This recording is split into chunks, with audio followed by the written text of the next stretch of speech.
자, 여러분 이제는 표준 문제를 풀어보도록 할게요. 표준 문제는 6번부터 있는데 오늘 전부 다 풀지는 말고 일부만 풀어볼 거예요. 아까 전에 기본 문제 풀었던 것과 마찬가지로 여러분들이 일단 풀 수 있는 것만 살짝 풀어본 다음에 영상을 같이 보면서 문제를 풀면 좋겠죠? 자, 그러면 아직 안 푼 친구, 덜 푼 친구 잠깐 영상 끄고 다시 한번 이따가 영상을 재생을 해보세요. 네, 다 풀고 오셨나요? 자, 그럼 지금부터 6번부터 풀겠습니다. 문제 6번입니다. 이제 오른쪽에 그림이 있는데 이게 중심이 같은 두 원 사이를 4등분한 도형이에요. 그러니까 이 원을 둘러싼 4개의 도형은 전부 다 이제 같다라고 생각을 할 수 있겠죠. 이때 서로 다른 5개의 색을 이용을 해가지고 이 도형의 각 영역을 칠할 건데 이때 경우의 수를 구하라 라고 했어요. 중요한 건 회전에서 일치하는 것은 같은 것으로 본다 라고 했으니까 지금 딱 보니까 원순열을 이용을 하겠구나 라고 느껴지나요? 네, 좋습니다. 자, 그러면 이제 색칠을 하는 경우를 찾아볼 건데 우리가 색칠하는 문제는 어떤 식으로 접근을 해야 될지 한번 먼저 얘기를 해볼게요. 자, 색칠하는 문제는 일단 아무거나 먼저 색칠을 하면 안 돼요. 그러면 그 다음에 너무 많은 경우를 따지는 그런 불상사가 벌어질 수가 있어요. 예를 들어서 여기에 파란색을 색칠을 하게 되면은 그 다음에 여기에 들어가는 색깔을 우리가 각각 고민을 해야 되는데 그게 참 생각하기가 힘들단 말이에요. 그래서 이 색칠하는 문제는 어떻게 접근을 할 거냐면 가장 많이 접하는 부분부터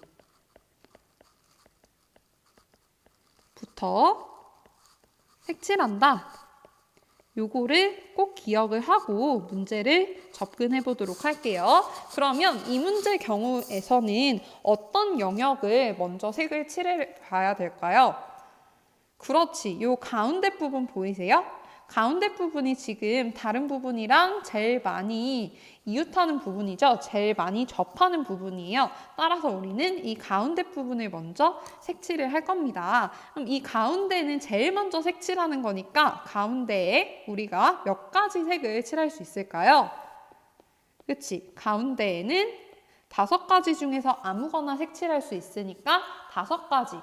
의 경우가 있겠죠. 자, 그 다음에는 4가지의 색이 남았는데 이 4가지의 색을 원의 주위에다가 색칠을 할 거예요. 자, 그러면 이거는 그냥 서로 다른 4개의 색을 원 모양으로 칠하는 경우니까 원순열이 되겠네요. 4개의 색을 칠할 수 있는 원순열의 수를 구해라 라는 것이 되겠죠. 그래서 주위를 색칠하는 방법은 4-1의 팩토리얼 이렇게 구할 수가 있겠네요. 네, 동시에 색을 칠해야 되니까 이 2개 경우의 수를 곱해주면 되겠죠. 따라서 5 곱하기 3팩토리얼은 6 해서 답은 30이라고 쓸 수가 있겠습니다. 자, 그 다음에 문제 7번을 볼게요. 오른쪽 그림과 같은 원탁에 세 쌍의 부부가 둘러앉는다. 부부는 2명으로 구성이 되어 있다라고 전제를 합시다. 이때 부부끼리 이웃하게 앉는 경우의 수를 구해라 라고 했어요. 자, 여기서 중요한 말이 뭘까? 그렇지, 이웃하게라는 얘기가 나왔어요. 이웃하게라는 얘기가 나오면 뭘 해야 됩니까? 그치, 하나로 묶어서 취급을 해야 되죠. 하나로 묶는다. 자, 그러면 생각을 해봅시다. 지금 여기에서 지금 부부가 뭐 임의로 이렇게 있다고 생각을 해봅시다. 그러면 부부가 총 3쌍이 있어요. 우리는 부부끼리 이웃하게라고 했으니까 부부 한 쌍이 한 사람처럼 지금 취급이 되고 있는 상황이죠. 따라서 1명, 2명, 3명을 원탁에다가 앉히는 경우의 수를 먼저 생각을 할 수가 있는 거예요. 즉, 3명을 원탁에 앉히는 그 원순열의 수를 구하는 것과 같네요. 그래서 부부 앉히기 이렇게 쓸게요. 이 경우는 3명을 원탁에 앉히는 경우의 수, 즉 3 빼기 1의 팩토리얼 이렇게 구할 수 있다는 걸 알 수 있죠. 그런데 지금 여기에서 부부가 있는데 여기에 뭐 남자가 앉고 여자가 앉고 이렇게 앉을 수도 있지만 여기 여자가 앉고 여기에 남자가 앉는 경우도 있단 말이에요. 그러니까 각각의 부부들끼리 서로 자리를 바꿔서 앉는 경우를 우리는 생각을 해줘야 돼요. 그러면 자리를 바꿔서 앉는 경우 몇 가지 있어요? 2가지씩 있죠. 그러니까 첫 번째 부부 자리 바꾸기, 두 번째 부부 자리 바꾸기, 세 번째 부부 자리 바꾸기. 요게 각각 부부가 자리를 바꾸는 경우였죠. 근데 이것은 모두 동시에 일어나는 사건이기 때문에 곱의 법칙에 의해서 전부 다 곱해줬어요. 그러면 첫 번째 3 빼기 1, 2 팩토리얼 2죠. 그러면 2를 4번 곱하는 게 답이 되겠네요. 따라서 답은 16이라고 할 수 있겠죠. 이제 문제 8번을 볼게요. 자, 전체 집합 U가 1, 2, 3, 4, 5, 6, 7 이렇게 있는데 그 중에 부분 집합 A, B에 대해서 첫 번째 A 합집합 B는 U 라고 했어요. 즉 A랑 B의 원소를 다 셌을 때 U의 원소랑 일치해야 된다라는 것이에요. 그 다음에 A 교집합 B는 공집합이다 라고 했어요. 자, 이 얘기는 뭘까요? A랑 B의 원소가 이렇게 있다고 해봅시다. 벤 다이어그램을 이용해서 그려보면은 이렇게 겹치는 부분이 있으면 A 교집합 B는 공집합이 될 수 있을까 없을까? 없죠. 겹치는 부분이 바로 A 교집합 B인데 이렇게 겹치는 부분이 있으면 공집합이 아니에요. 따라서 문제의 경우에서 A 교집합 B가 공집합이라는 얘기는 A랑 B가 서로 겹치는 거 없이 이렇게 떨어져 있다는 얘기가 되는 거죠. 자, 이러한 조건이 성립하도록 하는 A, B의 순서상의 개수를 구하라 라고 했는데 지금 보면은 A랑 B를 더했을 때는 총 1, 2, 3, 4, 5, 6, 7이 다 나와야 되고 A랑 B를 봤을 때, 각각 봤을 때 겹치는 게 하나도 없어야 되는 거면은 결국에는 이런 상황을 생각할 수 있죠. A가 1, 2, 3, 4 이런 원소를 갖고 있다면 B는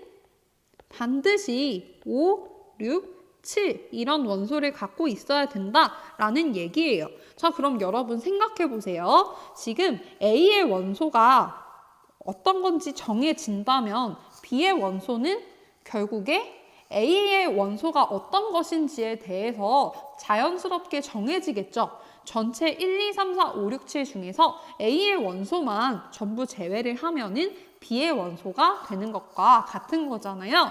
그러면 우리는 A랑 B 둘 중에 하나만 생각을 해주면 되겠네요. 즉, 이것은 어떻게 생각을 할 수 있냐면 전체 집합 U에서 그냥 부분 집합의 개수를 구하는 것과 같다라고 할 수 있죠. 자, 전체 집합 U의 부분 집합 개수. 이것이 바로 이 A, B 순서상의 개수랑 같다라고 생각을 할 수 있어요. 이해되셨나요? 왜 그렇다고 했죠? 그치? A랑 B의 조건 때문에 A의 원소가 정해지면 B의 원소는 A의 원소를 제외한 나머지 U의 원소가 되기 때문이다 라고 했죠. 자, 그러면 결국에는 우리는 U의 부분집합 개수를 구하는 것을 하면 되겠습니다. 우리 옛날에 배운 게 있었죠. 자, U의 원소의 개수가 A라고 한다고 치면은 이때 이 U의 부분집합 개수는 어떻게 구할 수 있나요? 각각의 원소가 들어간다, 안 들어간다 2가지 경우라고 생각을 하면은 2의 A제곱이다 라고 예전에 배웠던 기억이 나나요? 네, 좋습니다. 그럼 이것을 이용을 해서 우리 한번 구해 볼게요. 지금 전체 집합 U의 원소의 개수가 7개죠. 그러면은 A가 지금 7이라는 거니까 아래에서 그러면 답은 2의 7제곱이 되겠네요. 2를 7번 곱하면 뭐가 되겠습니까? 128. 따라서 답은 128이 되는 거죠. 오늘의 마지막 문제입니다. 문제 9번을 볼게요. 두 집합 A랑 B가 있어요. 이때 A에서 B로의 함수 F 중에서 F1 더하기 F2는 4를 만족시키는 함수의 개수를 구하는 풀이 과정이랑 답을 쓰라고 했어요. 여러분들 한번 풀이 과정 써봤나요? 네, 정확하게 쓸 필요는 없고 여러분들이 이해한 것을 잘 풀어서 쓰기만 하면 될 것 같아요. 자, 그럼 이 문제에서의 조건을 볼게요. 지금 함수 f가 a에서 b로 정의가 되어 있는데요. f1 더하기 f2가 4라는 얘기는 1에 대응되는 원소와 2에 대응되는 원소의 합이 항상 4여야 된다는 거예요. 여기에서 중요한 거는 1에 대응되는 원소와 2에 대응되는 원소는 전부 어디에 있는 원소인가요? 그치, 이 원소들은 전부 B에 있는 원소들이에요. 그러니까 0, 1, 2, 3, 4 중에서 두 개를 택해서 더했을 때 4가 되도록 하는 그런 경우의 수를 우리가 먼저 구해주는 것이 우선되어야겠죠? 자, 그럼 한번 생각을 해볼게요. 자, F1 더하기 F2가 4일 때 어떤 경우가 있을 것인가? 먼저 F1, F2 0, 1, 2, 3, 4 중에서 두 개 더해서 4 되는 거 뭐가 있을까? 0이랑 4 이런 거 하나 있겠죠. 자, 그 다음에 2번 F1이 1이고 F2가 3인 경우 있겠죠. 그치? 다음 3번 F1이 2이고 F2가 2인 경우 있겠죠. 또 있나요? 그쵸? 또 있겠죠. F1이 3이고 F2가 1인 경우 하나 더 있나요? 그쵸? F1이 0이고 F2가 4인 경우 이렇게 총 5가지의 경우가 있을 것 같아요. 자, 그럼 각각의 경우에서 우리가 이제 조건을 만족시키는 함수의 개수를 구할 건데요. 여러분들 잘 보세요. 지금 F1, F2가 각각 정해져 있죠. 그러면 우리는 A의 원소 1과 A의 원소 2가 어디에 대응되는지 더 이상 생각해 줄 필요가 있을까요? 없을까요? 네, 없다는 얘기예요. 이렇게 생각을 해볼게요. A의 원소 1, 2, 3, 4 그리고 B의 원소 0, 1, 2, 3, 4 이렇게 있을 때 지금 우리는 뭐 예를 들어서 동글뱅이 1번 같은 경우는 1이 대응되는 이 원소와 2가 대응되는 원소가 이미 정해져 있기 때문에 1과 2가 어디로 갈지는 정해줄 필요가 없어요. 우리는 뭐에만 관심을 가지면 돼요. 그치? 3이랑 4가 어디에 대응될지만 생각을 해주면 되는 거예요. 자, 그러면은 3이랑 4가 어디로 갈까? 어떻게 생각할 수 있어요? 그치? 3은 지금 0, 1, 2, 3, 4 총 5개에 대응될 수 있죠. 5가지. 4도 0, 1, 2, 3, 4 총 5개의 원소에 대응될 수 있어요. 동시에 일어나는 사건이니까 곱해주면 되겠죠. 이것이 3이랑 4가 대응되는 경우를 생각을 한 거예요. 자, 근데 우리는 이제 아까 전에 F1 더하기 F2가 4를 만족시키는 경우가 총 5개가 있다고 했잖아요. 그러니까 이것도 곱해줘야 전체 함수의 개수를 구하는 것과 같아지겠죠. 따라서 계산에 맞춰보면 5의 세제곱과 같으니까 답은 뭐가 될까요? 125가 되겠죠. 그래서 이렇게 우리가 복잡해 보이는 조건이 주어져도 함수의 개수를 구할 수가 있었습니다.